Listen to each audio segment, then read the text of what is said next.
your time. So with that, Senator Ricketts. Great. Thank you, Mr. Chairman. Mr. Rayburn, President Trump has been very clear that when it comes to Iran, he's talking about a deal that involves total disarmament of their nuclear program.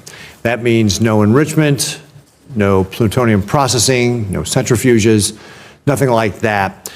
Allowing Iran to be able to enrich at any level would give them the opportunity to be able to use that then to create weapons-grade uranium for nuclear weapon, that it would be dangerous not only to us but our allies like Israel. And that's just one of the reasons why President Trump was right to withdraw from the Iranian nuclear deal before. And I might point out that Iran doesn't even use the uranium it's enriching in its nuclear reactors. It's powering those nuclear reactors with Russian uranium. So that means that everything it's enriching is actually going toward this program to create nuclear weapons. Yesterday, Senator Cruz, myself, and Tom Cotton, along with 49 of our Republican colleagues, wrote a letter to the president reinforcing that Iran cannot be allowed to have a nuclear program. They need to have total nuclear disarmament. And I really appreciate my colleagues in joining me in that. And the whole goal is to really strengthen the president's hand when he's negotiating with the Iranians. Do you agree with Special Envoy Witkoff that any enrichment program can never exist in the state of Iran ever again? And today we're diving into a Senate hearing that every red-blooded American needs to hear. What you're about to hear is Senator Pete Ricketts going scorched earth, calling out the insanity of letting Iran have any nuclear capability and standing firm on defending Taiwan against the growing communist threat from Beijing.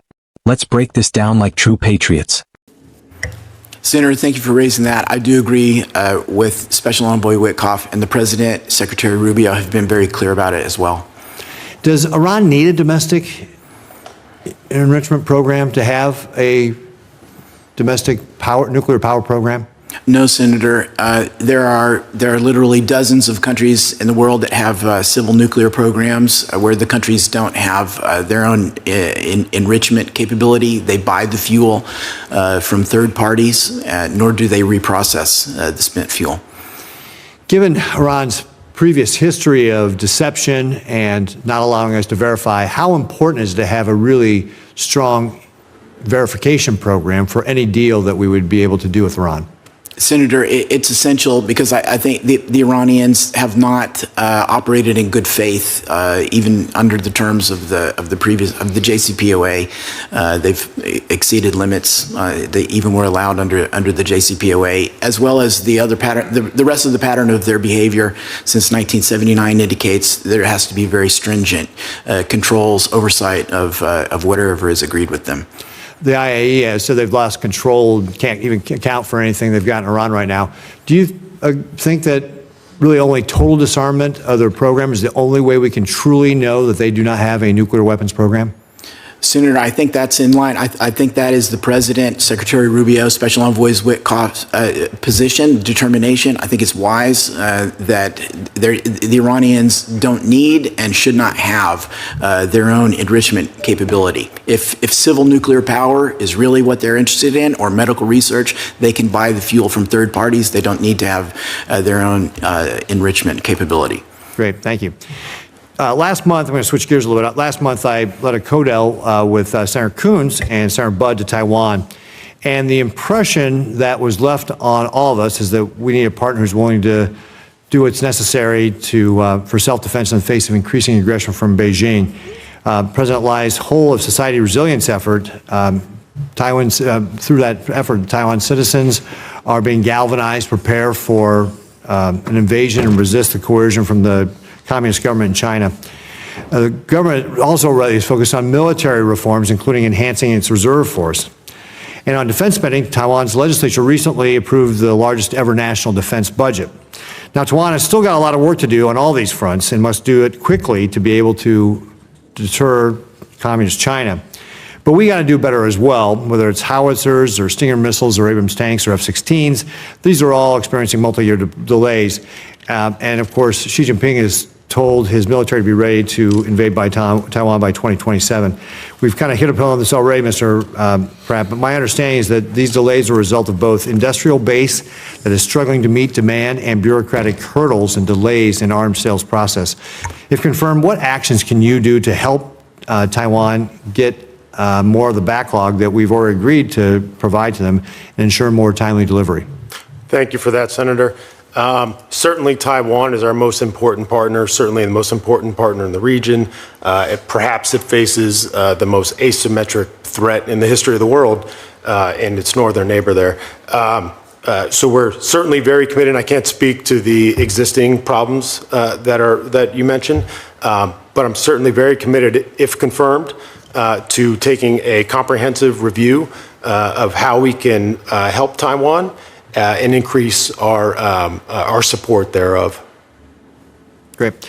So one of the action Congress could take is elevate Taiwan into the NATO plus category for shorter congressional notification timelines and higher threshold values when it comes to FMS and DCS. I recently introduced a bill, the Porcupine Act, with Senator Coons and Cornyn that would do just that.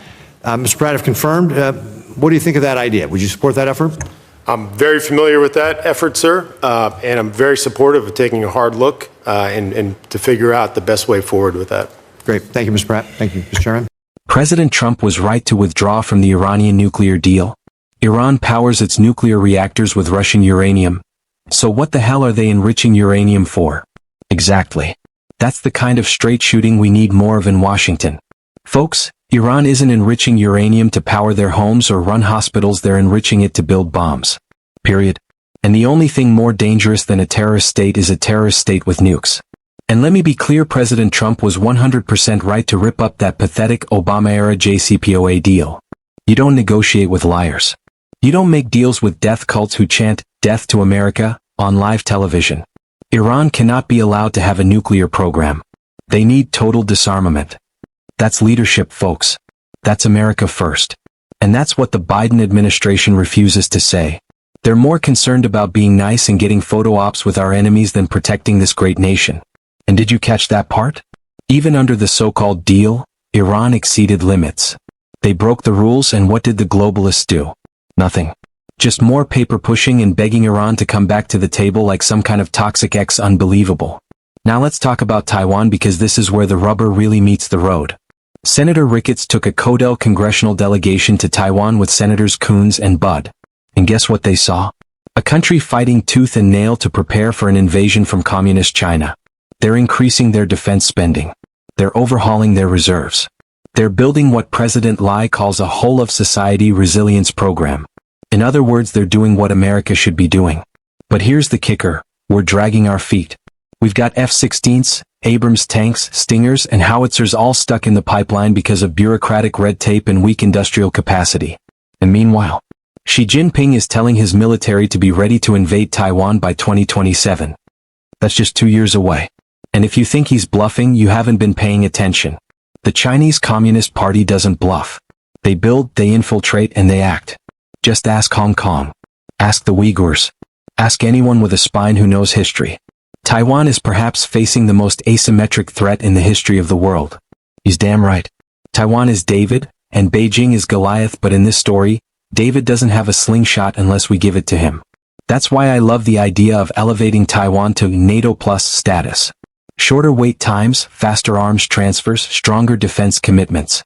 Senator Ricketts, along with Coons and Cornyn, introduced the Porcupine Act, and I say amen. We need to arm Taiwan to the teeth. Make it so painful to invade that the CCP thinks twice. Look, no one wants war. Not here. Not there. But weakness invites aggression. History proves it. Neville Chamberlain tried appeasement and we got World War II. Joe Biden's doing the same dance today, and it's going to get people killed unless we change course fast. America must lead with strength. We must say no to Iran's nuclear dreams, and yes to defending freedom-loving allies like Taiwan. That's what President Trump understood. That's what patriotic leaders like Senator Ricketts understand. And that's what you and I must demand at the ballot box.